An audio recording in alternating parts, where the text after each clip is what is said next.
Всем привет! С вами я, Алена Алексеева, и вы, естественно, на канале Алексеева Лайф. Не забывайте подписываться, не забывайте ставить лайки, пишите комментарии, задавайте вопросы. В общем, смотрите мой канал. Сегодняшний выпуск будет посвящен тому, что я, сделаю некое резюме из тех интервью, которые прошли вот буквально за последнее время. То есть это были подряд интервью с кандидатами на должность главы города Якутска.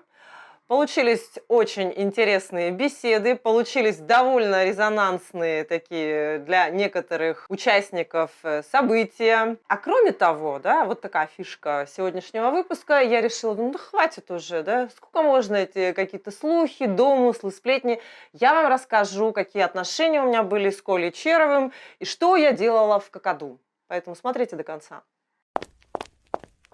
К чему вообще были все эти интервью? На самом деле я вообще никоим разом не хотела, как у нас принято говорить, лезть в эту политику. Политика сама по себе, она мне всегда интересна. И это такой, знаете, неизменный момент в моей жизни. Я лет с 18, по-моему, вот как только получила избирательное право, я всегда ходила на выборы. То, что происходит сейчас с нами, в смысле вот политической вот этой жизни, да, жизни общества, это напрямую связано с тем, что кто-то когда-то поленился, кто-то когда-то предпочел вообще держаться от политики подальше. И это невозможно. Поэтому политику в сторону – это самый нелепый лозунг, на мой взгляд, который вообще в нашей жизни не может работать. Он может работать только в одном случае. Тогда, когда все, что мы привыкли, я имею в виду все должности, да, или все назначения, которые происходят, если они будут происходить именно в виде назначения, а не прямого голосования, тогда да, тогда можно политику в сторону. Тогда это все будет делаться в интересах определенных людей, определенного круга людей. В принципе, что-то подобное начинало на самом деле происходить в эту предвыборную кампанию.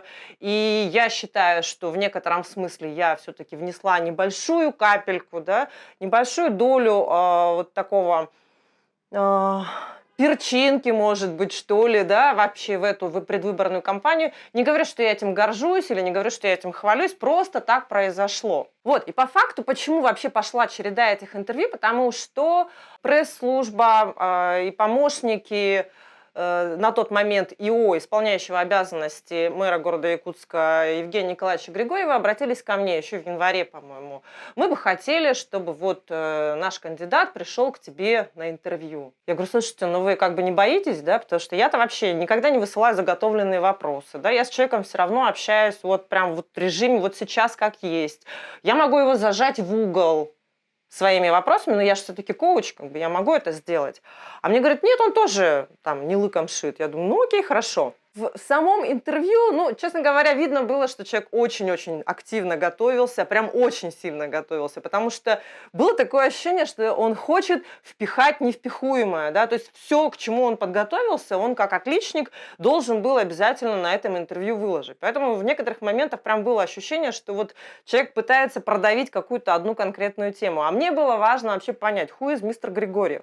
Как коуч я отловила некоторые моменты вранья по ходу его интервью, но больше всего меня, конечно, выбесило уже окончательно тогда, когда на прямой вопрос, который в тот период интересовал горожан, какие отношения у Евгения Григорьева были с дочкой его бывшего руководителя Сарданы Владимировны Авксентьевой, он сказал, что там где-то виделись на какой-то тусовке там студенческой в Москве, где-то в других ответах он там что-то по-другому, да, рассказывал. Потом, опять же, люди начали уже вытаскивать все, вспоминать, что, оказывается, про свое знакомство с супругой тоже. В одном месте он одну сказал версию, в другом месте какую-то другую версию произнес.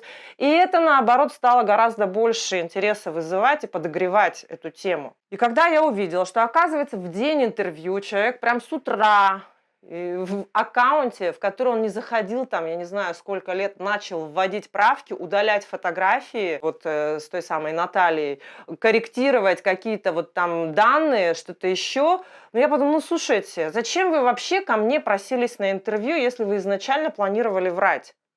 То есть вы меня за дурочку держали, да? Вы людей, которые меня смотрят, за дураков держите. Потому что, ну, эта проблема яйца выеденного на тот момент не стоила, да? Можно было просто сказать, да, у нас были отношения, это, в принципе, уже давно в прошлом. Ну, никому из там участников сейчас особо не хочется это муссировать, потому что у нас там семьи и все прочее. Все, тема была бы закрыта. А что в итоге-то вышло? В итоге вышло, что пришел человек взрослый и давай врать. Тут по мелочи соврал, тут соврал. Человек скрывает, что он от «Единой России». Нигде в его агитационных материалах, нигде ни в каких флаерах или буклетах нет информации, что он от «Единой России». И вот так вот по чуть-чуть вот этого мелкого, такого противного мелкого вранья набралось прям, я не знаю, с пригоршни. Зачем? И вот этот опять момент навязывания, что да все равно будет Григорьев. Ну, слушайте, в 2018 году тоже говорили, но все равно будет Савинов. В итоге вышло что-то другое. И я подумала, ну окей, хорошо, да, вообще изначально, когда до того, как непосредственно Григорьев пришел ко мне в студию, я подумала, ну ладно, окей, если остальные захотят, если они выразят такое желание, я не буду никого просить, я не буду ни у кого спрашивать, придете или нет, да, я возьму интервью, вообще не проблема. И в итоге все те люди, которых вы видели потом у меня в студии, это те люди, которые выразили желание высказаться и на моей площадке. Что вышло в итоге, это как бы вам, зрителям, решать, потому что я это делала исключительно для того, чтобы вы могли для себя посмотреть на людей, ну, как бы через призму моих диалогов, да, то есть люди все равно так или иначе знающие меня, они понимают, что вот что именно я хочу раскрыть в человеке, как я его хочу показать. И я считаю, что мне это удалось. И кто-то там из сторонников Григорьева там фукал, фыркал, типа так некрасиво, так не должно быть, а вы красиво сделали. Если бы вы изначально меня предупредили, что, Ален, слушай, мы придем, но нам надо соврать, потому что, ну, это как бы, ты понимаешь, это потенциально зависимый мэр в будущем, да, нам надо его классно преподнести, поэтому мы тут соврем немножко, ну, где-то по ходу там еще парочку-тройку раз. Я бы сказала, окей, ребята, врите где хотите, ко мне приходить не надо, да, и просто бы, ну, не стала бы поднимать эту тему. Ладно, у них есть свои какие-то интересы в этом. Понятно, что у всех какие-то свои определенные интересы. Но если это интересы личные или это интересы города, это опять же тоже определять электорату. То есть люди должны посмотреть и оценить, как они со стороны это видят. Ну и в дальнейшем до меня сейчас доходит информация о том, что господин Григорьев на каких-то встречах, под которые, кстати говоря, сгоняет людей, бюджетников, да, он, видимо, решил, что я вот где-то сижу так вот отстраненно в своей студии, там, в своем бложике, да, в своем телеграм-канале, и нигде ни с кем больше не общаюсь, ну, на самом деле это не так. Я вообще очень активно и очень плотно общаюсь с людьми, с подписчиками. И мне сообщают о том, что на встречах, на которые сгоняют бюджетников в первую очередь, он уже там как-то обо мне нелицеприятно высказывается. Слушайте, опять ошибка, да? Ну, то есть будьте выше этого, скажите, ну, Бог ей судья, вот как бы раз она так сделала, там, и что какой-нибудь еще там бла-бла-бла. Зачем выставлять себя еще дальше? Ну, люди же тоже все видят. То есть то, что вы продолжаете обижаться, мне кажется, это как-то прям, ну, совсем несерьезно. Мне кажется, все-таки рановато вам идти в мэры, да, раз у вас настолько такая эмоциональная сфера расшатанная, что вы не можете никак все-таки уравновеситься и собраться. Дальше в гостях у меня был Виталий Обедин. Он попросился, почему? Ну, потому что, да, ему необходимо было показать себя уже в роли кандидата. Хотя я думала, ну, классное интервью у тебя было, Виталий, у меня в декабре, или когда мы его снимали. Это огромный коммерческий проект за бюджетное бабло и под прикрытием вот красивых вот этих слов о развитии культуры. Людям очень понравилось, оно прям вообще было в топе, да, среди всех моих выпусков, которые самые просматриваемые, оно было в топ-3, по-моему. Я думала, зачем? Там и так понятно, что ты очень классный.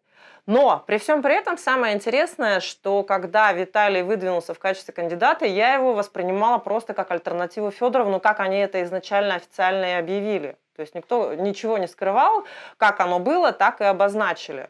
И в результате, да, действительно опять получилось в очередной раз, что Владимира Федорова удалили из этой гонки. Причем по вообще какому-то нелепейшему требованию, да, когда человек подавал документы в избирком, у него сам руководитель территориальной избирательной комиссии принимала документы, и она сказала, что все достаточно. В списке требуемых документов этого не было, и по законодательству этого не требуется. Ну, ладно, окей, хорошо, все это уже минувшие дела, поэтому обсуждать это нет смысла. Но я для себя думала, что, ну, Виталий Обедин – это человек, который выбрал для себя журналистскую стезю. Да, он прекрасно разбирается во многих вопросах, включая взаимодействие муниципалитета с республиканской властью, включая нюансы формирования бюджета города, включая вопросы предпринимательства, включая вопросы, ну, все. Коммунальный там в том числе, да, ну то есть человек 20 лет вообще отражает деятельность вообще всех уровней властей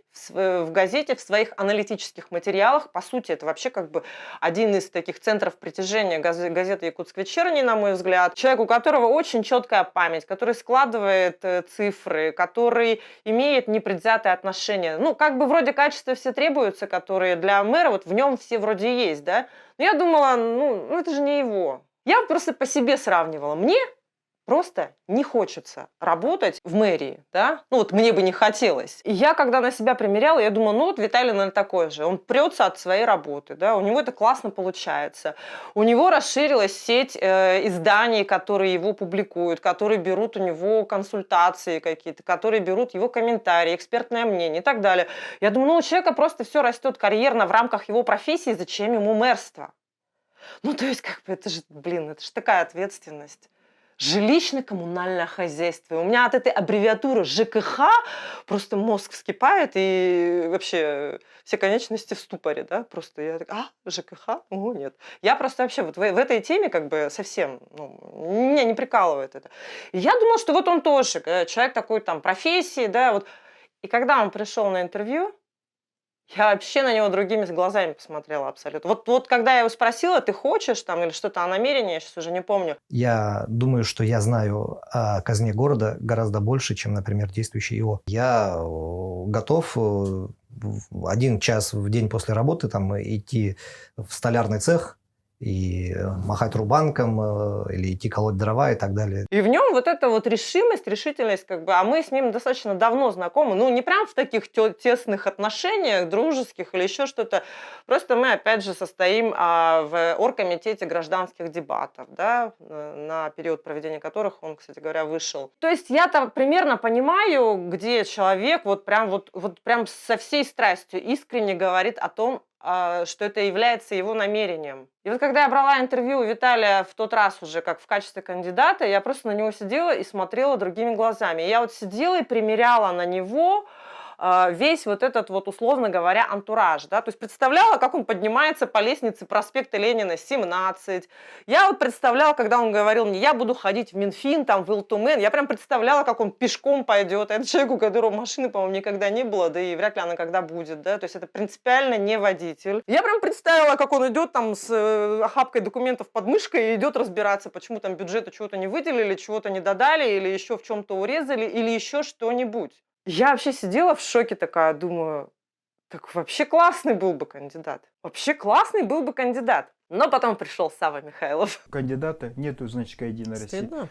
Уже стыдятся. Я Как слушаю. вы вообще, зачем вы ко мне пришли? Это в Советском Газеты. Союзе цензура была. Цензуры не было. Ну. Как раз очень хорошие там заметки были. Ну, с Савой Михайловым мы тоже, кстати говоря, очень давно знакомы. Я в тот период, где-то в году 2006, мы потом вспоминали с ним, как раз сидели, разговаривали. Кстати, мы сидели, разговаривали на якутском.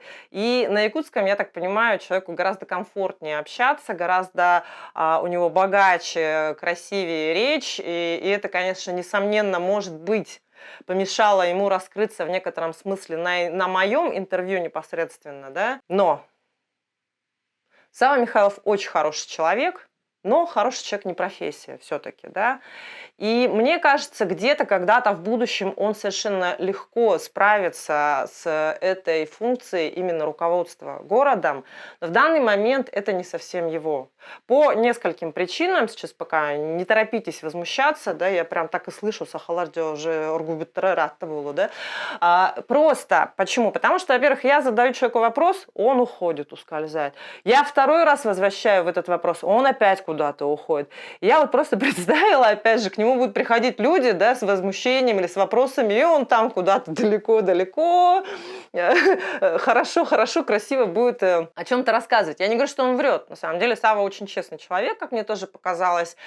Но вот есть вот этот вот какой-то, знаете, момент условной неготовности. Я еще раз подчеркиваю, это хороший человек, это прекрасный семьянин, судя по всему, да, но я подписалась на него в Инстаграм, я посмотрела на то, вот что для него важно, по всей видимости, в жизни. И меня очень тронул тот момент, когда он сказал о том, что вот работая руководителем строительного округа, ему, к сожалению, очень редко удается видеться с детьми, там, с дочкой, допустим, он 2 раза в месяц толком видится или нет, и мне показалось это очень грустно.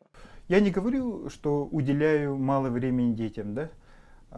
Вот когда я работал в органах госвласти республики, из 30 дней, например, дочку видел там максимум 5-6 дней. Вот это для меня минус. То есть он, да, назвал этот недостаток, что он весь уходит в работу, но я считаю, что это очень, на самом деле, вредно на перспективу, на будущее, потому что, ну, детям нужны родители, оба, и папа, и мама.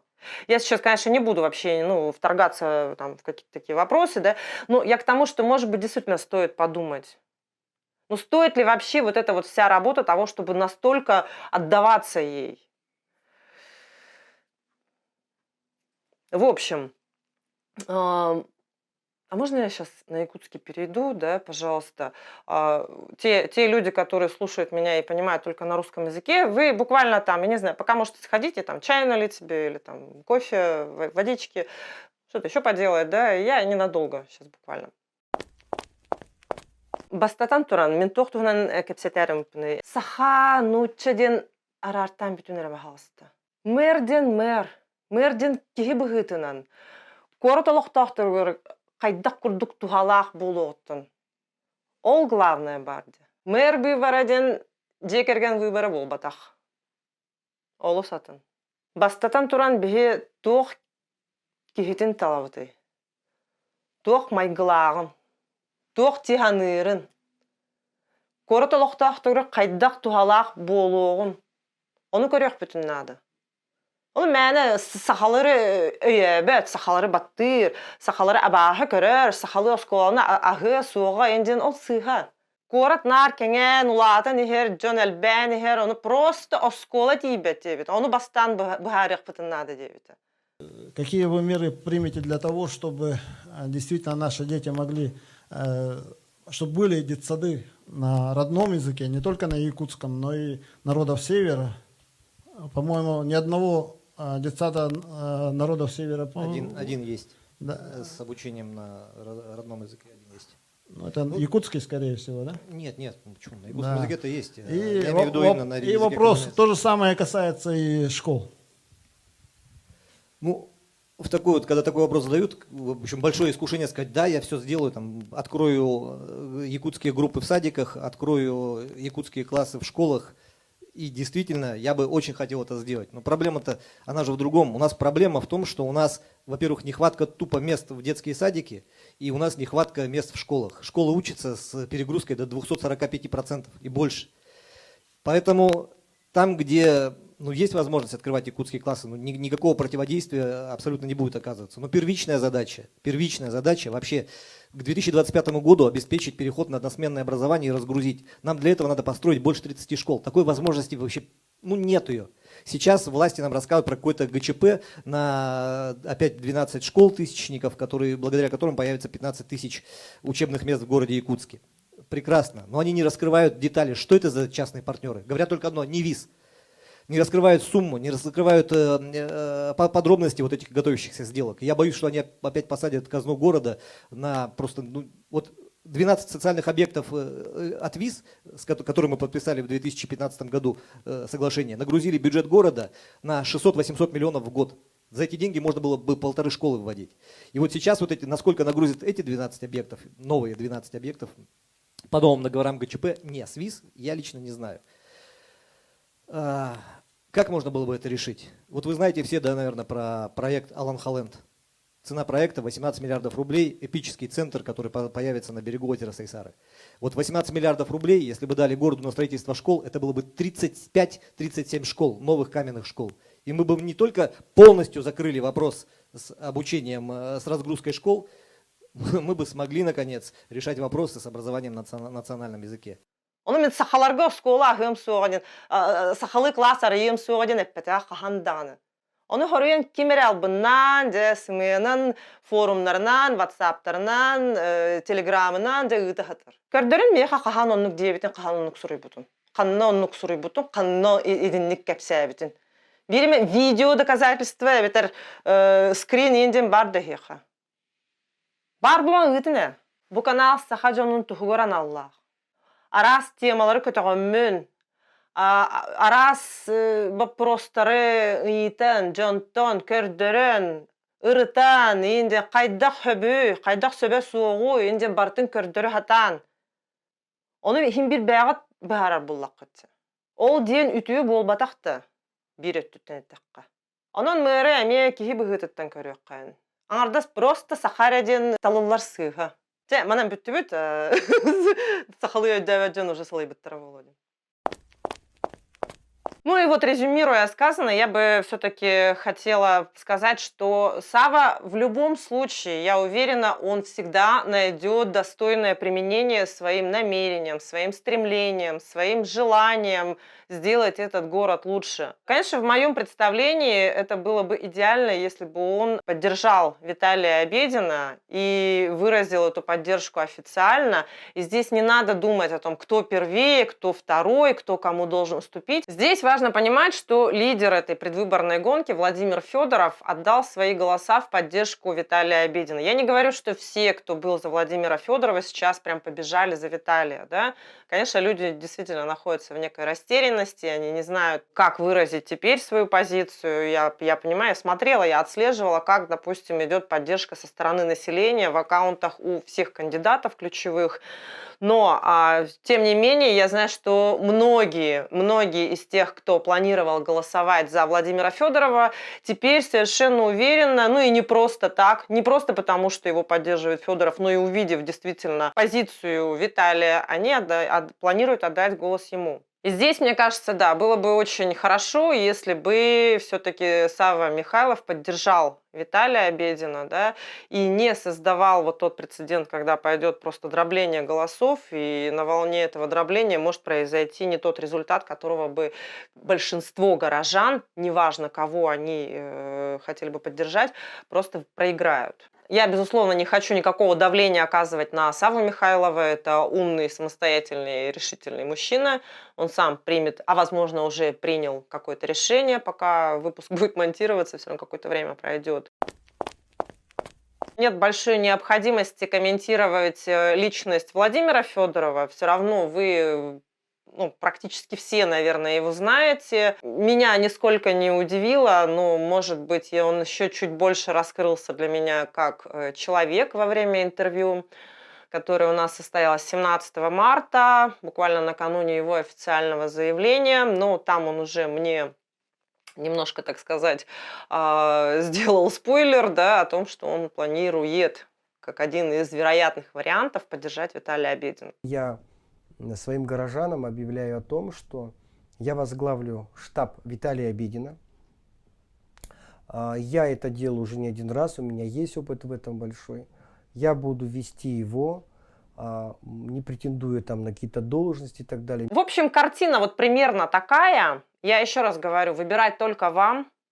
Я сама лично свой голос отдаю Виталию Обедину, но я это решила уже достаточно давно. Мне никто не платит, в этом моя фишка, в этом моя свобода, в этом моя независимость. И за это меня всегда Виталий-то и благодарит, если он где-то увидит хоть какую-то публикацию или что-то в его поддержку. Он каждый раз говорит: спасибо, спасибо, это дорогого стоит, потому что это правда дорогого стоит. Если бы это стоило бы в деньгах сколько, я не знаю, сколько это стоило бы. Мне кажется, штаб Виталия Обедина просто не потянул бы вообще вот этот ценник, да, моей поддержки. Поэтому что-то тут говорить. Но я в команде Виталия Обедина.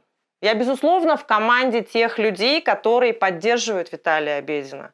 Я, безусловно, в команде с вами, с горожанами, с теми людьми, которые хотят перемен. которые хотят продолжить тренд 2018 года, потому что уж несмотря на все то разочарование, которое Сардана Владимировна нам принесла 11 января, тем не менее мы ей должны быть благодарны за то, что она в нас вдохнула вот этот вот, знаете, дух свободы, да, дух уверенности в том, что все-таки действительно человек может что-то решать. И ту политику взаимодействия с населением, которую она заняла, это же тоже был очень прекрасный опыт. За это ей действительно большое спасибо. И мы все почувствовали, что, оказывается, может быть диалог между населением и властью. И это так просто, и ничего сложного в этом нету. Поэтому я предлагаю все-таки сделать выбор в пользу увеличения и усиления именно этого тренда, именно тренда взаимодействия населения и власти. Ну и потому что, действительно, мы работодатель. Мы даем возможность этим людям работать во благо города, в наших интересах. Поэтому рассуждение о том, что денег получит больше Евгений Григорьев, это просто полный бред, конечно. Люди, если кто-то из вас, меня смотрящих, так думает, я прямо обижусь. Я прямо обижусь, потому что думающие люди так не должны рассуждать. В городе Якутске живет треть всех жителей республики. Какой губернатор, какой глава региона захочет объявить войну собственному населению, каждому третьему жителю своего региона, только потому, что он имел наглость проявить волю и воспользоваться своим конституционным правом. В Конституции Российской Федерации записано, что источник власти – народ. Бюджет республики, из которого городу Якутску выделяется до 10 миллиардов рублей в год, это не личный карман Александра Сергеевича, это не его деньги. Он их не приносит из дома, не кладет их в большой сейф, из которого потом всем понемножку выдаются от щедрот. Нет. Это деньги, которые поступают в консолидированный налог республики, которые распределяются в соответствии с действующими законами. Это закон о бюджете и бюджетном процессе, закон о бюджете на текущий год, закон о налоговой политике и так далее. Вы же должны понимать, что все, что положено в рамках бюджета города Якутску, оно не может быть никак урезано, не додано, потому что не тот человек пришел просить денег. Причем нету такой позиции просить денег. То, что должно быть, оно должно прийти. Это не кто-то из своего кармана выдает. Вы понимаете, когда идут такого рода рассуждения, мне все время кажется, Господи, Боже мой, люди, видимо, настолько находятся в финансовых проблемах. И я знаю, что это так. Я регулярно у себя провожу опросы там или в одной из каких-то своих социальных сетей, и я мониторю, какой уровень зарплат у людей. И это ужасно. И вы понимаете, при всем при том, что такой низкий уровень зарплат, если у нас еще и благоустройство города будет продолжать хромать, а что тогда впереди? Что интересного? Не надо бояться. Выражайте свою позицию. Забудьте позицию, все равно будет там тот-то, тот-то. Это вообще, это как бы позиция людей с низкой самооценкой. Когда вы собственный свой выбор не считаете весомым. Когда вы свой выбор, свое слово, свое мнение не считаете решающим. Это все признаки низкой самооценки. Повышайте ее. Скажите один раз нет тому, что вам не нравится. Той форме насилия, которая вам неприятна. Я просто не перестану сравнивать вот это вот давление, да, с насилием. Это же просто, в чистом виде насилие, когда заставляют что-то сделать. Так не должно быть. Да мы свободные люди. Мы свободные люди, мы родились свободными, мы не рабы. Почему мы должны что-то выполнять, потому что нам кто-то так сказал? Я так не хочу. И вот в этот момент я вспомнила одну притчу. Один монах странствовал по свету, и как-то однажды он встретил чуму. И спрашивает ее: куда ты направляешься, чума? Она сказала, что я иду в твой город, мне нужно забрать 1000 людей, 1000 жизней. Через некоторое время он опять с ней встречается и говорит: чума, зачем ты меня обманула? Ты же сказала, что ты только 1000 жизней заберешь, а забрала 5000. А я правду тебе сказала, я так и забрала 1000 жизней, остальные умерли от страха. Вот примерно такой же подход, да, не надо бояться. Не надо бояться. Давайте будем оценивать людей по их качествам человеческим. Давайте оценивать людей по их программе, по настоящей искренней программе, а не та, которая перепала за счет планов по социально-экономическому развитию республики. Давайте перестанем рассуждать вот какими-то масштабами кумовства или там, я не знаю, родства или чего угодно. Это никогда не оканчивалось хорошо. Это никогда никому не помогало. Это никогда не вело общество к развитию. Это всегда тянет назад. Это просто очень тяжелый балласт. Поэтому я долго не буду рассказывать, потому что впереди же важная тема. Вот, в общем... Голосуйте. Обязательно идите голосовать. Не надо портить бюллетень. Не ставьте галочки там на всех подряд. Да? Выберите того самого кандидата, который вам по душе. Вот искренне, честно по душе. Без какой-либо оглядки. Там родственники так советуют, там начальник чего-то требует. В кабинке вы одни. И ничего вы не обязаны предоставлять. И никак вы не обязаны отчитываться. 28 марта. Ну а теперь, да, как я вам обещала, что я расскажу вам про то, какие у меня были отношения с Колей Черовым, про то, что я делала в Какаду, я вам сегодня не расскажу. Ну вот так вот поступают единороссы. Они вам сначала обещают что-то, да, обещают, вы такие, сейчас я досмотрю этот выпуск до конца, и там будет что-то интересное, такое классно-классно, жду, обломс. Поэтому еще раз подумайте, как вам голосовать на этих выборах. Но я же не единорос, поэтому я вам обязательно расскажу. Выборы у нас еще предстоят, так что вы будете в нетерпении находиться. Может быть, я это сделаю раньше, может быть, я это сделаю чуть позже, но рано или поздно я все равно расскажу. У меня такие планы есть, потому что тема на самом деле интересная со многих точек зрения, с психологической в том числе. А вы, чтобы не пропустить, вдруг это будет в формате стрима, в формате прямого эфира, подписывайтесь на канал, ставьте лайки, нажимайте на колокольчик, чтобы вам приходило уведомление о том, что на канале Алексеева Лайф вышел новый выпуск. Я с вами прощаюсь на сегодня. До встречи в следующий раз. И идите обязательно на выборы. Пока.